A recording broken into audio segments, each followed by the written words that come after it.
नमस्कार।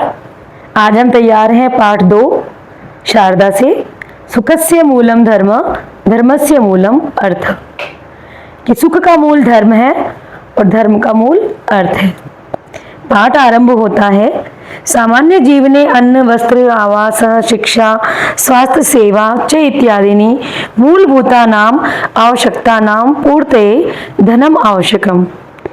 अर्थात सामान्य जीवन में अन्नम अन्न, वस्त्रम वस्त्र, आवासः घर, शिक्षा च इत्यादि स्वास्थ्य सेवा इत्यादि, शिक्षा और स्वास्थ्य सेवा इत्यादि मूलभूत आवश्यकताओं की पूर्ति के लिए धन आवश्यक है।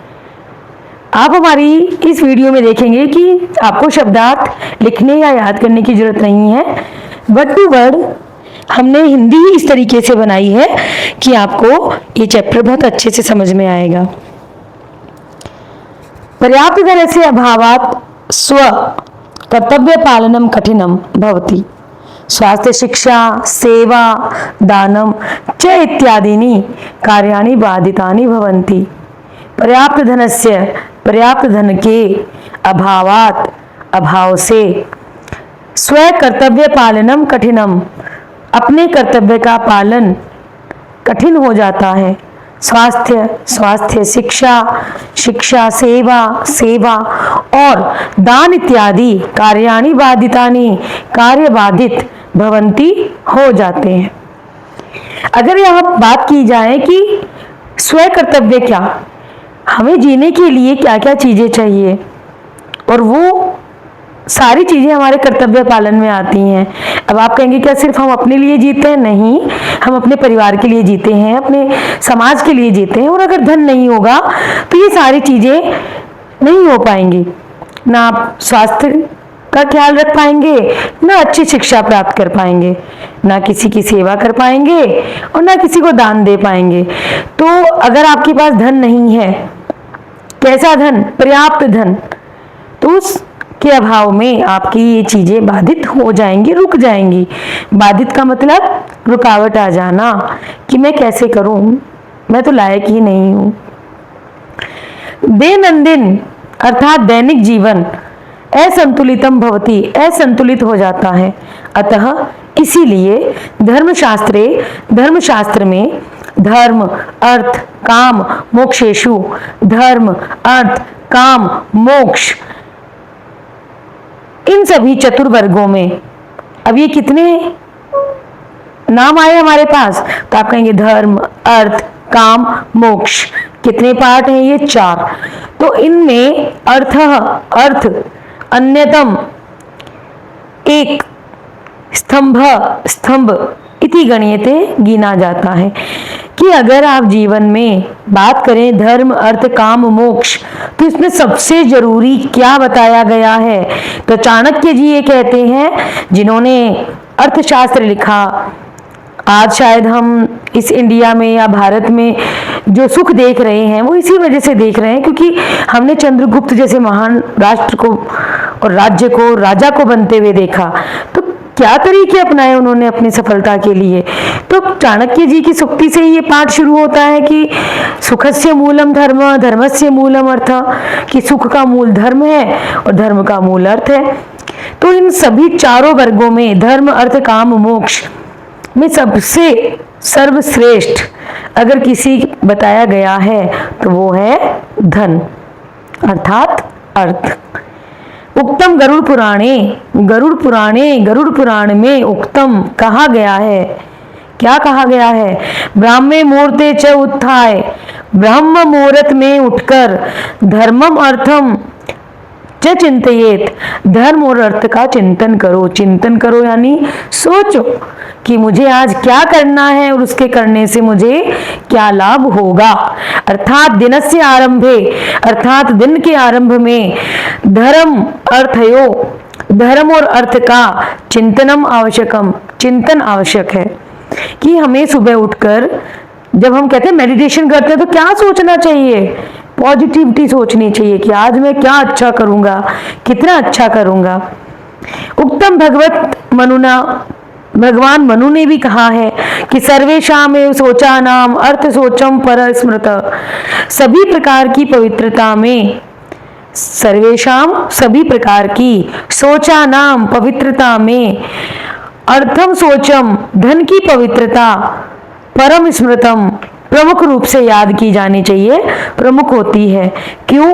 यो अर्थ है सूचिर ही, जो अर्थ के संबंध में सूचि ही पवित्र है, से सूचि वह पवित्र है।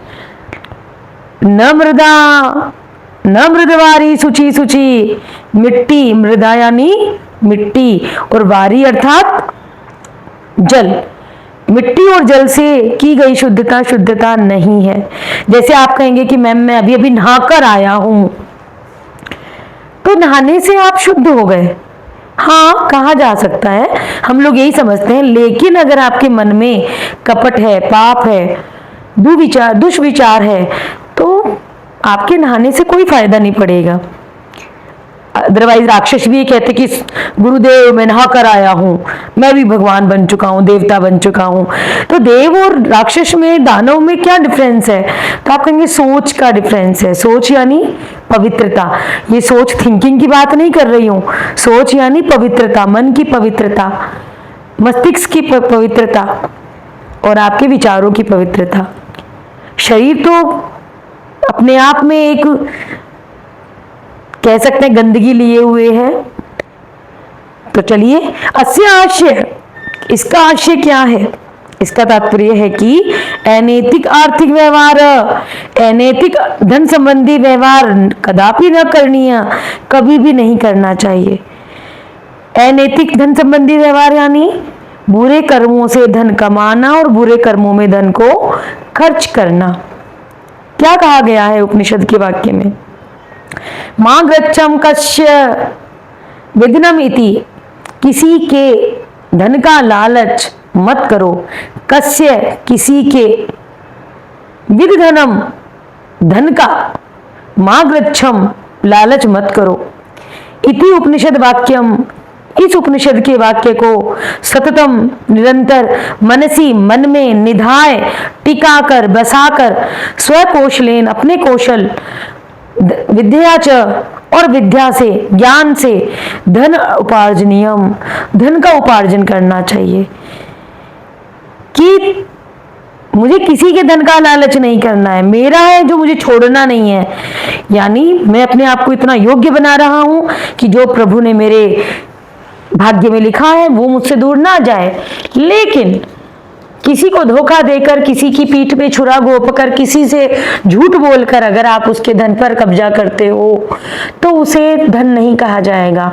तो क्या कहा गया है कि हमेशा इस उपनिषद के वाक्य को मन में रखकर अपना कौशल बढ़ाकर, अपना ज्ञान बढ़ाकर धन उपार्जन करना चाहिए, जिससे आप कह सकते हो कि ये मेरी अर्जित कमाई है। औचित्यपूर्ण व्यय की बात की जाती है कि अगर आप धन उपार्जित कर रहे हो तो फिर उसके बाद क्या होना चाहिए? तो औचित्यपूर्ण व्यय होना चाहिए। क्या मतलब है कि उचित व्यय होना चाहिए? व्यय का मतलब होता है खर्च और आय का मतलब होता है कमाई। तो आवश्यकता अनुसारम, आवश्यकता के अनुसार व्यय करणीय, व्यय करना चाहिए। किसको? मनुष्य को। येन व्ययेन, जिस व्यय के द्वारा स्वास्थ्य लाभ मिले, विद्यार्जनम, विद्यार्जन का मौका मिले, आत्म सुरक्षा भाव भवेत और आत्म सुरक्षा हो, स वह अवश्य करणीय, वह अवश्य करना चाहिए। आप कहेंगे अरे मैडम अगर मैं इस साल नहीं पढ़ूंगा तो मेरे पापा के पैसे बच जाएंगे, क्योंकि जो पैसा वो फीस में देंगे वो घर में बचेगा ना, तो इसे बचना थोड़ी कहेंगे। या फिर मैं कहूँ अगर आज किसी की तबीयत खराब हो गई तो कहेंगे अरे नहीं अपने आप ठीक हो जाएगा, फालतू में डॉक्टर पैसा ले लेंगे। नहीं, इन्हें खर्च नहीं कहा जा सकता। ये तो मूलभूत आवश्यकता है। ये नश्वर शरीर है आपके पास, तो इसके लिए आपको खाना भी पड़ेगा, पहनना भी पड़ेगा, आपको जीवन की कुछ मूलभूत आवश्यकताओं की पूर्ति भी करनी पड़ेगी। तो ये खर्च तो होने चाहिए ही चाहिए, लेकिन खर्च कहाँ नहीं होना चाहिए? तो आडंबर पूर्ण प्रदर्शनकारी व्यय, दिखावा, ऊ दिखावा मतलब ऊपरी दिखावा, ऊपरी दिखावे से भरा हुआ, तो ऊ दिखावा से भरा हुआ प्रदर्शनकारी व्यय अथवा विलास व्यसनाय, विलास व व्यसन अर्थात मद्यपान इत्यादि के लिए वह अपव्यय भवति, वह अपव्यय होता है। हमें पता है कि हमारे परिवार के लिए दूध बहुत जरूरी है और उसमें हमें महीने का कुछ खर्च करना भी चाहिए, लेकिन कुछ लोग कोल्ड ड्रिंक्स के नाम पर, कुछ लोग टाइप ऑफ जो मद्यपान मैंने यहाँ लिखा है, ऐसी पेय पदार्थों पर खर्च करते हैं जिनसे शायद शरीर को लाभ नहीं, शरीर को हानि ही मिलती है। तो आप कहेंगे इस व्यय को अपव्यय की श्रेणी में रखा जाएगा, तो इसे सही नहीं कहा जाएगा। इसीलिए कहा गया है कि अपव्यय वर्जनीय, अपव्यय नहीं करना चाहिए। अतः प्रत्येक व्यय से, इसीलिए प्रत्येक व्यय का लेख स्थापनीय, लेख रखना चाहिए। आज हमारे भारत की हम बात करें तो मिडिल क्लास लोगों की संख्या शायद बहुत ज्यादा होगी, अपर क्लास लोग बहुत कम होंगे, गरीब बहुत कम होंगे, लेकिन मिडिल क्लास आज भारत में बहुत है। अब मिडिल क्लास की अगर धुरी की बात की जाए, उनके जीवन की बात की जाए, तो क्या चीज उनके लिए जरूरी है? तो उन्हें अपने खर्च का, अपनी कमाई का लेखा जोखा रखना आवश्यक है। कहीं ऐसा ना हो कि आज तो कमाई आई है, सैलरी आई है और 10 दिन बाद हमने सब कुछ खत्म, अब क्या करेंगे हम, 20 दिन क्या होगा, अगर कुछ इमरजेंसी आ गई तो आज की बजाय हमें कल की भी सोच के चलनी पड़ेगी। इसलिए कहा गया है कि जो भी आप खर्च कर रहे हो उसका लेख लिखिए। इवन आप कहेंगे कि आज हम 40 रुपए किलो टमाटर लाए और कल वो 80 रुपए किलो मिले, तो आप अपने पिछले डाटा से मैच करके कहोगे ओके, इसका मतलब आज हमें सब्जी महंगी मिल रही है, तो आज सब्जी पर खर्च करने के लिए हमें पैसा ज्यादा चाहिए, तो आज कौन कौन सी चीजें हैं जिनको हमें रोकना चाहिए। तो आप एक डेटा एनालिसिस कर पाएंगे कि ओके उस टाइम पर ऐसा सीजन रहता है, इस टाइम पे ऐसा सीजन रहता है, तो आपको एक तरीका भी पता चलेगा जिंदगी का कि कौन सी चीज कम महंगी होती है, कौन सी चीज कब सस्ती होती है। इसीलिए आपको अपने खर्च का लेख भी रखना चाहिए, और कहते हैं बाजार जाओ तो अपनी लिस्ट साथ लेकर जाना चाहिए, अदरवाइज आप लाने कुछ और गए थे और लेकर कुछ और आ गए। अंते च तेषां परिशीलनम करणीयम, और अंत में उनकी समीक्षा करनी चाहिए। अंत में कब? कि हाँ इस 10 तारीख को मेरी सैलरी आ जाएगी, अब इस महीने की कौन कौन सी चीजें ऐसी थी जहां पर मेरा पैसा बेवजह खर्च हुआ, और अगले महीने जहां खर्च नहीं होना चाहिए। भविष्य दृष्टिया संचयम, दूसरा क्या तरीका बताया गया है? दूसरा ये तरीका बताया गया है कि आपको भविष्य की दृष्टि से संचय करना चाहिए, अर्थात उपार्जित धनस्य, अर्जित धन का कश्चन भाग, कोई एक भाग भविष्य सुरक्षा, यही भविष्य की सुरक्षा के लिए संचनीय, संचित करना चाहिए। आप अपने माता पिता से पूछेंगे कि मम्मी पापा आपने हमारे फ्यूचर के लिए क्या प्लान कर रखा है, तो वो बताएंगे। इवन चलो आप अपने फ्यूचर की मत पूछो, क्योंकि आप पढ़ रहे हो, आप खुद योग्य बनोगे और आपको माता पिता के किसी भी प्रकार के धन की आवश्यकता नहीं होगी, लेकिन आप उनसे ये जरूर पूछिए कि आपने मम्मी अपने लिए कितना सेविंग किया है, आपने कितना सुंदर तरीके से अपने आप को जिया है। तो आपको पता चलेगा नहीं उन्होंने तो जिंदगी जी नहीं, वो तो सब कुछ आप पे लुटाए जा रहे हैं, तो ये चीज भी उनके लिए सही नहीं है। तो भविष्य की निधि को सोचकर काम करना चाहिए। भविष्य किसी ने नहीं देखा, आगे आने वाला समय कैसा होगा हमें नहीं पता, तो आगे के बारे में सोचकर भी काम करना चाहिए। और कोविड-19 हमें ये बहुत अच्छे से सिखा कर गया है कि कल क्या हो जाए नहीं पता हमें। संचय से अभ्यासेन जन स्वावलंबी भवति, संचय के अभ्यास से व्यक्ति स्वावलंबी, सेल्फ डिपेंडेंट होता है। स्वावलंबन स्वाभिमानस्य मूलम वर्तते, और स्वावलंबन अर्थात सेल्फ डिपेंडेंस जो होती है वो आपके स्वाभिमान, आपकी सेल्फ रिस्पेक्ट का मूल होती है, अर्थात आपको बहुत स्ट्रॉन्ग बनाता है स्वावलंबन। संकट काले अपि, संकट के समय पर भी स्वाभिमानी जन, जो सेल्फ रिस्पेक्टेड रखने वाला व्यक्ति होता है, कि सेल्फ रिस्पेक्ट रखने वाला व्यक्ति होता है, अन्य जन से आर्थिक सहायता न अपेक्षते, अन्य व्यक्ति से आर्थिक सहायता की अपेक्षा नहीं रखता। क्यों? क्योंकि उसने अपने आप को हर स्थिति के लिए तैयार किया है। सुख दुख, सुख है तो कुछ अच्छा कर लिया, दुख है तो कुछ कम कर लिया, लेकिन दूसरों के सामने अपने सुख और दुख का रोना नहीं रोया। छात्र जीवन में आर्थिक साक्षरता अनेकदा छात्रा मात्र पित्राभ्याम कष्ट अर्जित धनस्य तुच्छ कारणे अपव्यय कुर्वन्ति। सबसे जरूरी पंक्ति, और शायद इसे आपको बहुत गौर से सुनना चाहिए कि इस पाठ का मोरल ऑफ द स्टोरी क्या है, क्यों पढ़ाया जा रहा है ये पाठ आपको। तो बताया जा रहा है कि बच्चों, आप लोग छात्र जीवन में हो, विद्या ग्रहण कर रहे हो। क्यों ग्रहण कर रहे हो? सबके अपने अपने लक्ष्य निर्धारित हैं कि मुझे ये बनना है, मुझे ये करना है। छात्र जीवन में आर्थिक साक्षरता यानी इकोनॉमिक नॉलेज जो होती है वो अनेक बार छात्र माता पितरों के द्वारा, माता पिता के द्वारा कष्ट अर्जित धनस्य, कष्ट पूर्वक कमाए गए धनस्य, धन का तुच्छ कारणों में, छोटे छोटे कारणों में अपव्यय कुर्वन्ति, अपव्यय करते हैं। कैसे करते हैं? आप अपने आसपास देखिए, जहां कोचिंग सेंटर चल रहे हैं, कुछ बच्चे इतने डेडिकेशन के साथ पढ़ रहे हैं कि उनको देखकर टीचर भी सैल्यूट करने को मजबूर हो जाता है और कहता है कि वाह, इस बच्चे के लिए तो मुझे मन करता है कि मैं कभी रिलैक्स करूँ ही ना, मन करता है इसे पढ़ाते जाऊं। लेकिन कुछ बच्चे ऐसे होते हैं जो कोचिंग के नाम पे अपने माता पिता की खून पसीने की कमाई को ऐसे ही खत्म कर रहे हैं। पढ़ाई में नो रिजल्ट, नो डेडिकेशन। माना असफलताएं आती रहती हैं जीवन में, लेकिन मेहनत करके जो असफलता का सामना करता है वो बड़े ऊंचे जोश के साथ दोबारा उसे पाने के लिए लग जाता है। लेकिन जिसको पता है कि अरे मैंने तो मेहनत ही नहीं की, नहीं हो पाएगा मुझसे, तो वो क्या करेगा? झूठ बोलेगा। लेकिन उससे अगर पूछा जाए कि तुमने इतने अच्छे मौके को गवाया क्यों, तुमने उस पैसे का क्या किया, तो वो क्या कहेगा कि मैंने दोस्तों के साथ पार्टी में वो पैसे गंवा दिए, घूमने में वो पैसे गंवा दिए, आपको झूठ बोलने में वो पैसे खत्म कर दिए। तो ये चीज अच्छी नहीं है ना।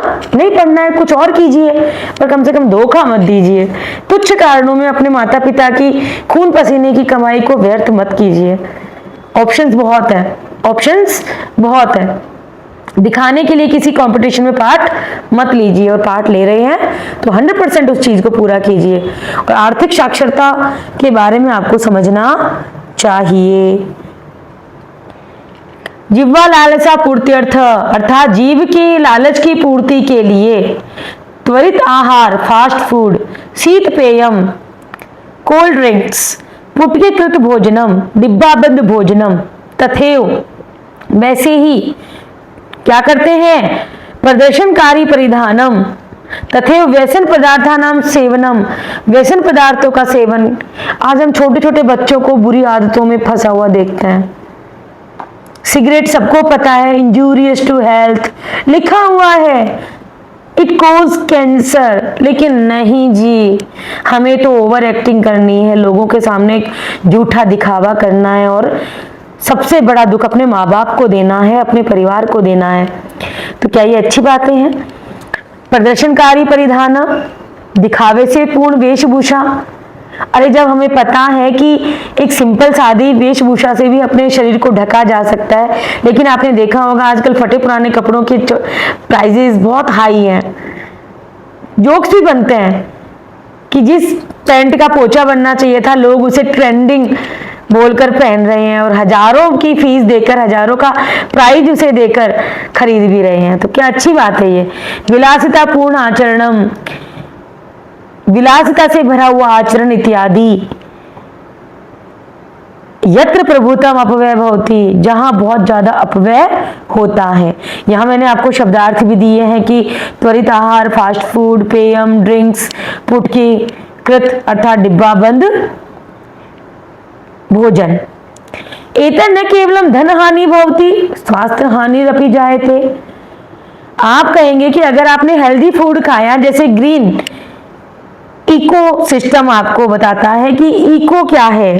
तो इको है आपका एनवायरनमेंट। इको सिस्टम बनाइए आप अपना, चाहे वो आपकी बॉडी का हो चाहे आपके एनवायरनमेंट का हो।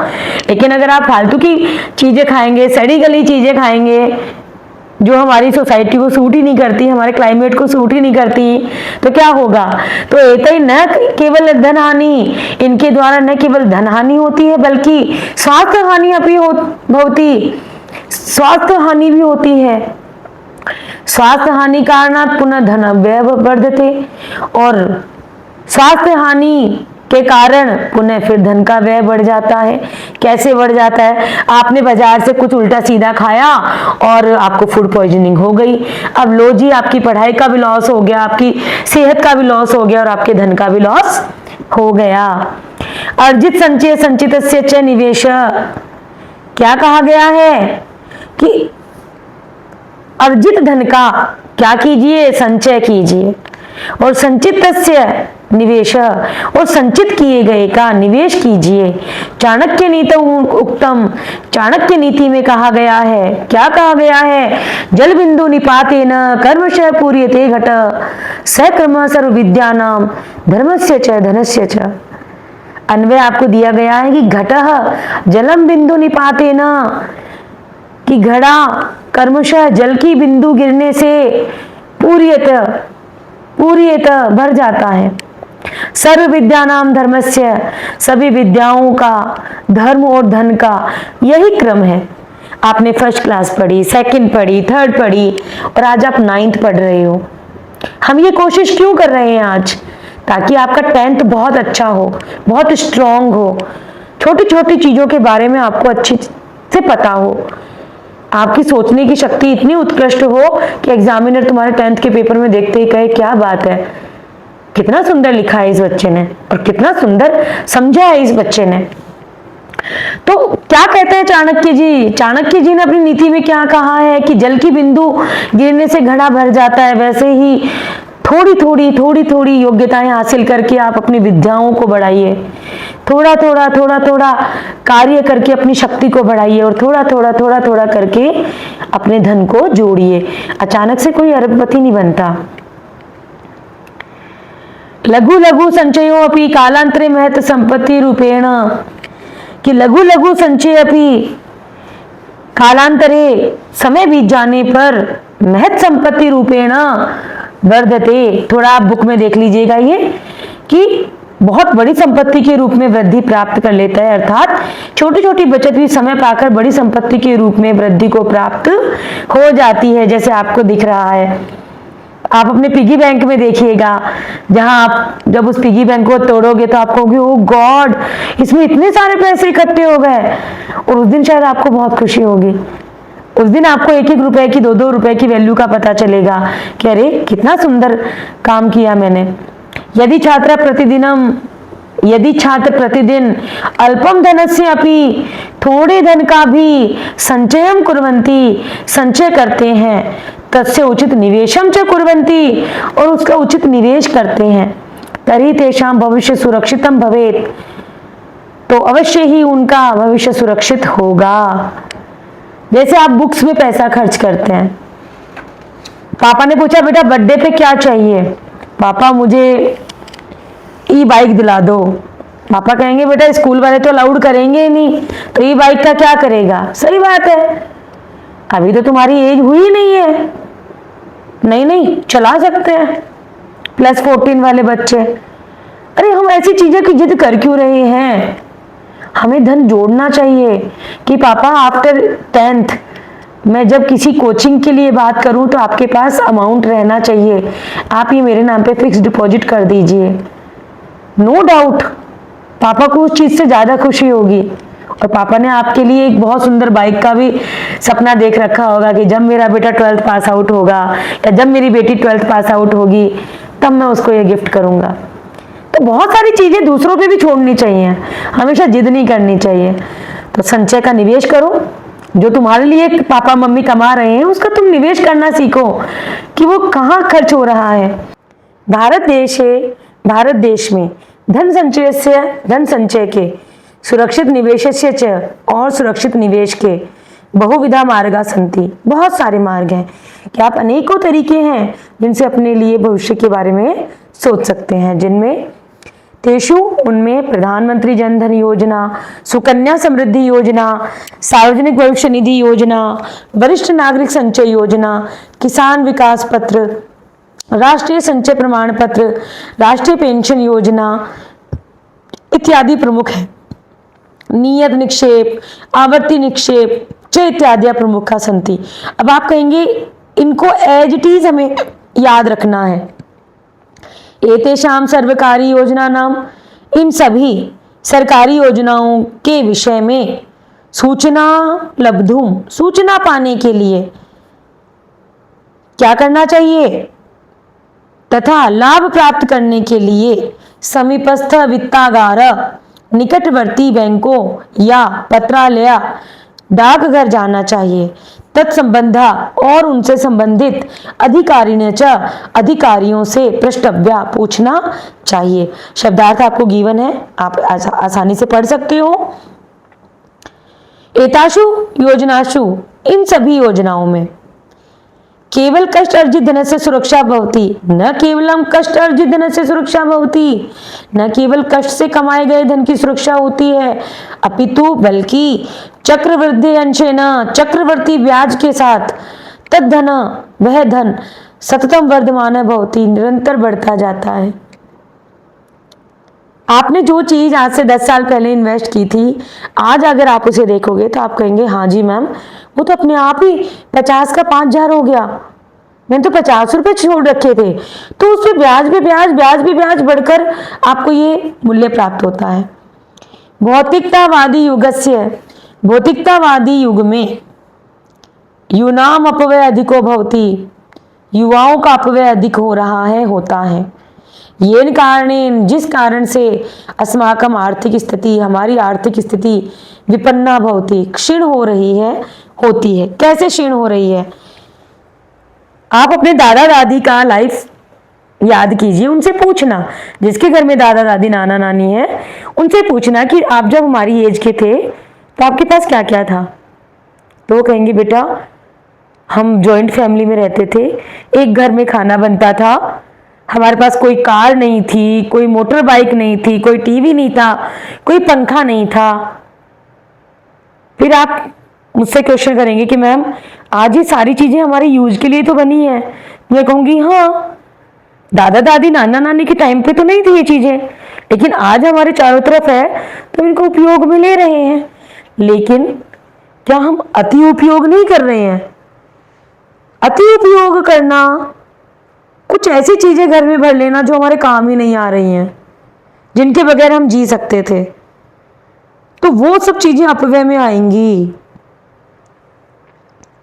और जहां आप योग्य हैं तो खर्च कीजिए, लेकिन EMI आजकल एक बहुत आसान शब्द है, ले जाइए। किसी प्रकार का कोई इस पे आपको एक्स्ट्रा मनी नहीं देना है, EMI देनी है। और आज EMI के चक्कर में हर घर में, हर कमरे में AC है, कार है, होम लोन्स के बोझ में आज परिवार दबा जा रहा है। और कहने को बहुत खुश है, नहीं, खुश नहीं है। क्यों? क्योंकि रोज की चिंता उन्हें सता रही है कि अगर कल को कुछ हो गया तो क्या होगा। लेकिन पहले के लोग ऐसा नहीं करते थे, आज ये दिखावा ज्यादा चल गया है। तो यही कहा जा रहा है कि भाई आज क्यों हो रहा है ऐसा, योग्य बनो और खर्च करो। लेकिन अगर आप कैपेबल नहीं हो तो आडंबर के नाम पे खर्च करना अच्छी बात नहीं है।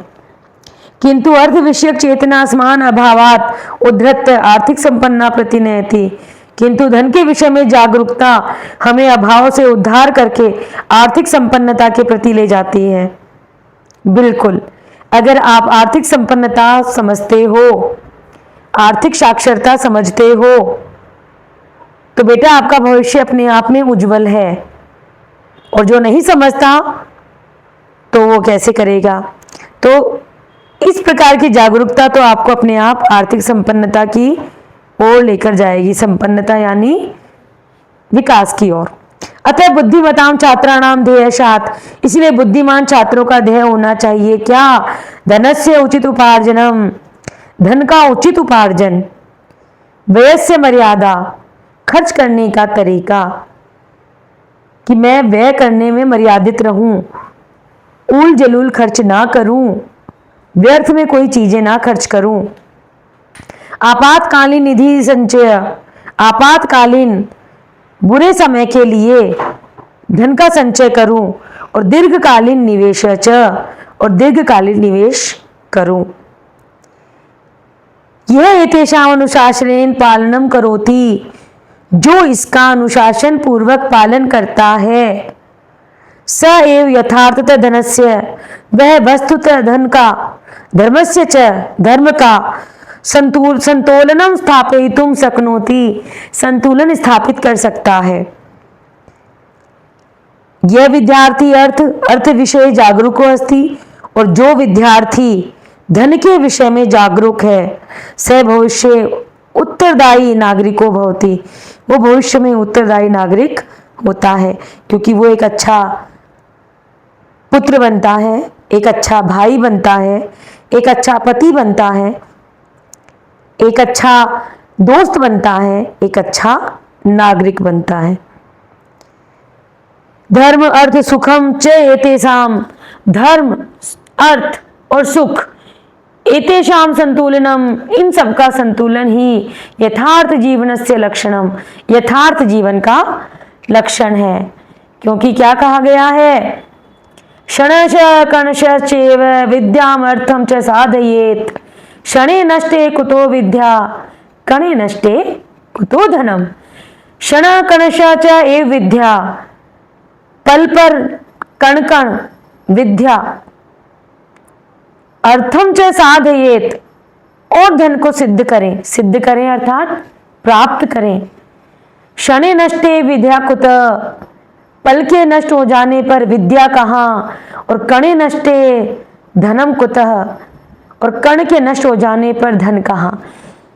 कण अर्थात आपकी एनर्जी, कण अर्थात धन, तो दोनों में आपकी चीजें यहाँ देखनी पड़ेगी आपको कि आपका समय अभी पढ़ने का है, और अगर ये समय आपने गवा दिया तो फिर आपको पढ़ने का मौका नहीं मिलेगा। आप अपने बड़ों का एग्जाम्पल ले सकते हैं कि वो इस वक्त एक दुनिया की दौड़ में भाग रहे हैं। आज वो तुम्हारी तरह रिलैक्स में पढ़ नहीं सकते, अगर पढ़ना भी चाहें तो, लेकिन आपके पास पढ़ने का मौका है, तो समय मत गवाइए, क्योंकि समय चला गया तो विद्या कहाँ होगी, न कहीं नहीं होगी। और कण नष्ट, कण, कण अर्थात धन नष्ट हो गया, ये शरीर नष्ट हो गया, या मैं कहूँ आपके जीवन की ताकत नष्ट हो गई, तो फिर धन कहाँ से आएगा। इसीलिए अपने शरीर को, अपने जीवन को संभाल के रखिए। मिलते हैं अगले वीडियो में। आप सभी का भविष्य उज्जवल हो, इसी कामना के साथ नमस्कार।